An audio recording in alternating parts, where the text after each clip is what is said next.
हमारे इस वीडियो में आपका स्वागत है। ये वीडियो कक्षा 11 में जो छात्र छात्राएँ पढ़ रहे हैं या फिर जो टीजीटी पीजीटी की तैयारी कर रहे हैं तो उनके लिए बहुत ही फ़ायदेमंद वीडियो है। तो ये कक्षा 11 का नागरिक शास्त्र, जिसे अंग्रेजी में सिविक्स कहा जाता है, इसे अन्य नाम से भी जाना जाता है जिसे पॉलिटिकल साइंस, और हिंदी में राजनीति विज्ञान के नाम से जाना जाता है। चलिए ये देखिए कि कक्षा 11 में ये जो प्रश्न पत्र आते हैं इसमें क्या क्या आपको पढ़ना रहता है। ख़ास तौर से वो बच्चे ध्यान देंगे जिनका कक्षा 11 है। देखिए सबसे पहले इसमें क्या है, इसमें भारत का संविधान, सिद्धांत और व्यवहार, ये खंड का है और खंड खा भी है इसमें। तो चलिए देखिए पहले यूनिट में क्या है। पहले यूनिट में ये पहली यूनिट, इसमें जो है पहला लेसन है संविधान क्यों और कैसे और संविधान दर्शन।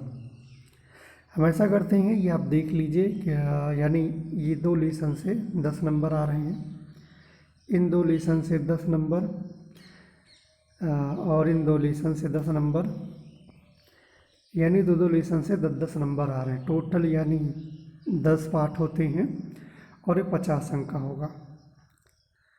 उसके बाद यहाँ पे खंड खा है, राजनीति सिद्धांत हैं। इसमें अलग अलग बांटे गए हैं, जैसे इसमें राजनीतिक सिद्धांत एक परिचय और स्वतंत्रता से 12 नंबर, समानता और सामाजिक न्याय से 14, अधिकार और नागरिकता से 12 और धर्मनिरपेक्षता और राष्ट्रवाद से 12। इस तरह से 50 अंक हो जाते हैं। चलिए सिलेबस को हम थोड़ा गहराइयों से देखते हैं। यहाँ पर आपको दिखाई दे रहा है खंड का। खंड का जो है भारत का संविधान, सिद्धांत एवं व्यवहार का अध्ययन किया जाएगा इसके अंतर्गत। इसमें इकाई पहली है। इकाई पहली क्या है, इसमें पहला लेसन है संविधान क्यों और कैसे, संविधान का दर्शन। अब इसमें क्या क्या पढ़ना है, संविधान क्यों और कैसे, संविधान का निर्माण, संविधान सभा, प्रक्रियात्मक उपलब्धि, संविधान दर्शन। अब आप सोच रहे हो इसको हम क्यों बता रहे, इसलिए बता रहे हैं क्योंकि अगर आप सिलेबस को देख लेते हैं, समझ लीजिए आपकी आधी किताब खत्म हो जाती है। पता लगा आप किताब पढ़ते चले गए और उसमें मान लीजिए सिलेबस नहीं मैच कर रहा है, तो आपके लिए किसी प्रकार से फ़ायदेमंद नहीं होगा। ठीक है, तो इसमें दूसरा पार्ट है भारतीय संविधान में अधिकार।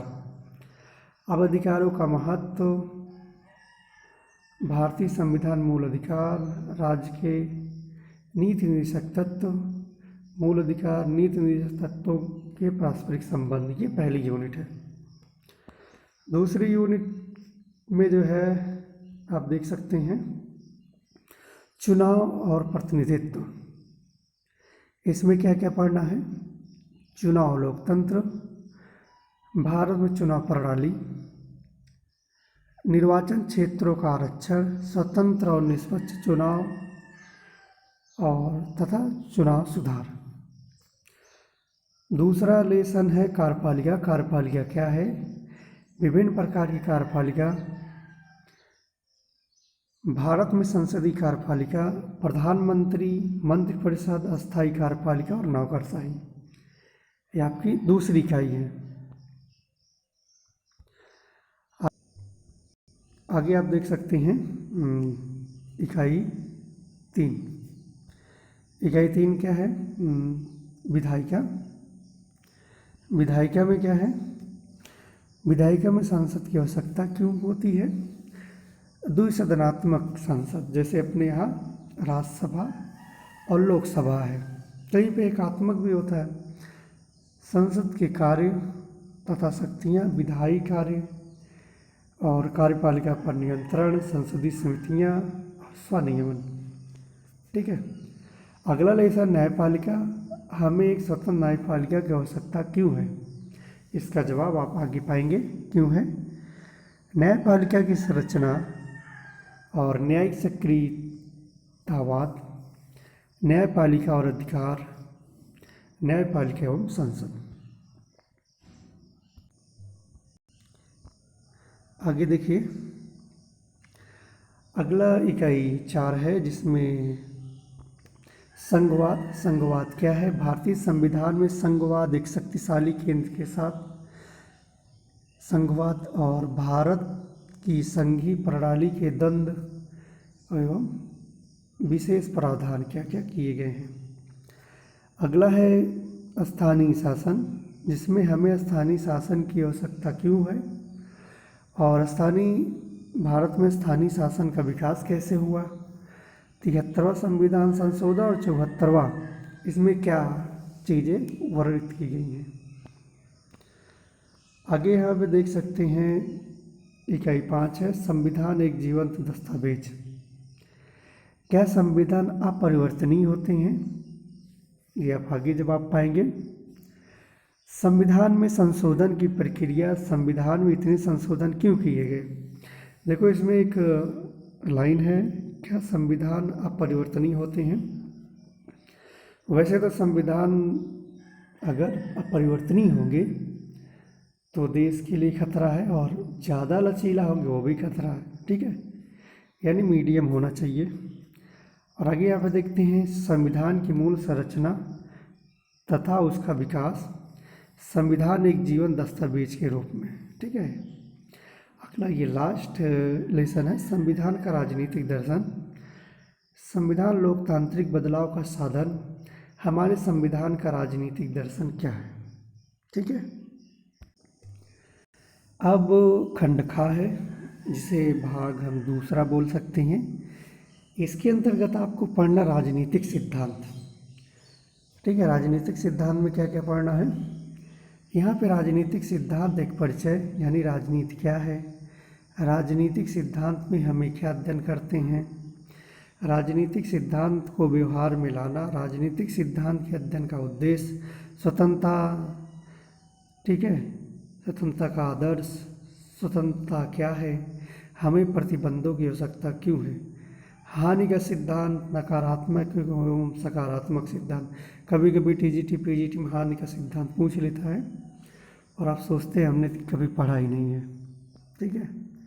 आगे इकाई 6 है।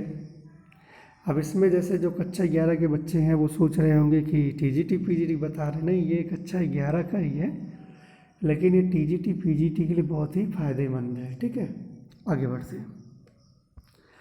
समानता, समानता का महत्व, समानता क्या है, समानता के विभिन्न आयाम, हम समानता को बढ़ावा कैसे दे सकते हैं।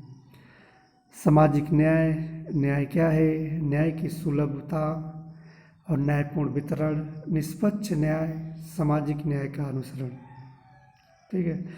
अब जैसे बिहार बीपीएससी में कक्षा 11-12 के लिए जो टीचर की वैकेंसी आती है, तो बीपीएससी ने कोई सिलेबस वैसे नहीं दिया है कि ये पढ़ना यहाँ से आएगा, लेकिन अगर आप कक्षा 11 की एनसीईआरटी एससीईआरटी कवर करते हैं तो फ़ायदेमंद, ये वीडियो उनके लिए बहुत ही फ़ायदेमंद है, ठीक है।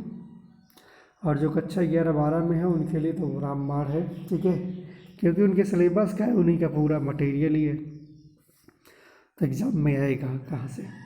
सामाजिक न्याय, ठीक है। और अगला है अधिकार, नागरिकता, ठीक है। और यहाँ पे लास्ट यूनिट है आपका राष्ट्रवाद और धर्मनिरपेक्षता।